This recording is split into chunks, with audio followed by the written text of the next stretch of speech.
দর্শক, বেগম খালেদা জিয়ার শারীরিক অবস্থার সবশেষ খবর জানবো। চলে যাব এভারকেয়ার হাসপাতালে। সেখান থেকে যুক্ত হচ্ছেন সহকর্মী স্বপ্নিল শাহরিয়ার শিশির।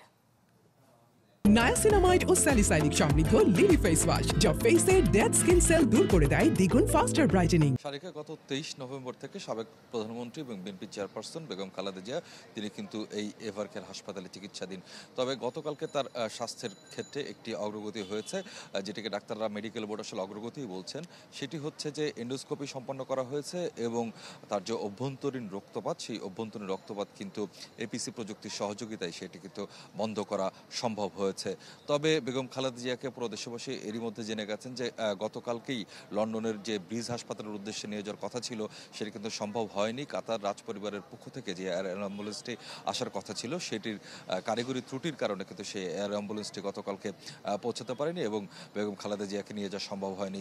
শেষ খবর যেটি রয়েছে সেটি হচ্ছে যে রাজপরিবারের পক্ষ থেকে আরেকটি এয়ার অ্যাম্বুলেন্সের ব্যবস্থা করা হচ্ছে এবং ধারণা করা হচ্ছে যে হয়তোবা আজকে বিকালবেলা সেই এয়ার অ্যাম্বুলেন্সটি বাংলাদেশে এসে পৌঁছাবে এবং যদি সব ঠিক থাকে এবং মেডিকেল বোর্ড যদি মনে করেন বেগম খালেদা জিয়ার শরীর লন্ডন পর্যন্ত নিয়ে যাওয়ার উপযোগী রয়েছে, স্বাস্থ্যগত কোনো ঝুঁকি নেই, সেক্ষেত্রে হয়তোবা আগামীকালকে তাকে লন্ডন নিয়ে যাওয়া হতে পারে। এরকমটি কিন্তু বিএনপি মহাসচিবের পক্ষ থেকে আমাদেরকে জানানো হয়েছে এবং বিএনপি চেয়ারপারসন বেগম খালেদা জিয়াকে দেখতে তার পাশে থাকতে কিন্তু তার পুত্রবধূ ডাক্তার জুবাইদুর রহমান তিনি কিন্তু গতকালকেই বাংলাদেশে এসে পৌঁছেছেন লন্ডন থেকে এবং সরাসরি তিনি কিন্তু বিমানবন্দর থেকে এই এভারকেয়ার হাসপাতালে ছুটে চলে আসেন।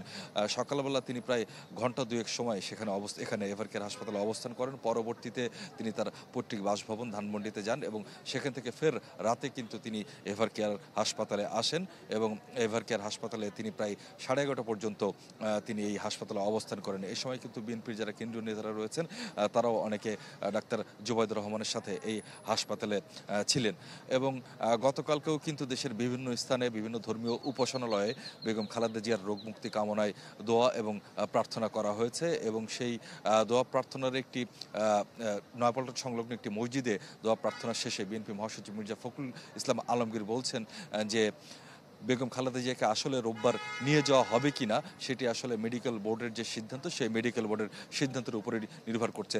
অর্থাৎ এখনও যে রোববারে নিয়ে যাওয়া হচ্ছে বেগম খালেদা জিয়াকে চিকিৎসার জন্য লন্ডনে, সেটি কিন্তু নিশ্চিত করে বলা যাচ্ছে না। সেটি নিশ্চিত হতে আমাদেরকে আগামীকাল পর্যন্ত কিন্তু অপেক্ষা করতে হবে। সারিকা, শিশির, ধন্যবাদ আপনাকে। দর্শক, এভারকেয়ার হাসপাতাল থেকে বেগম খালেদা জিয়ার শারীরিক অবস্থার সবশেষ খবর জানছিলাম।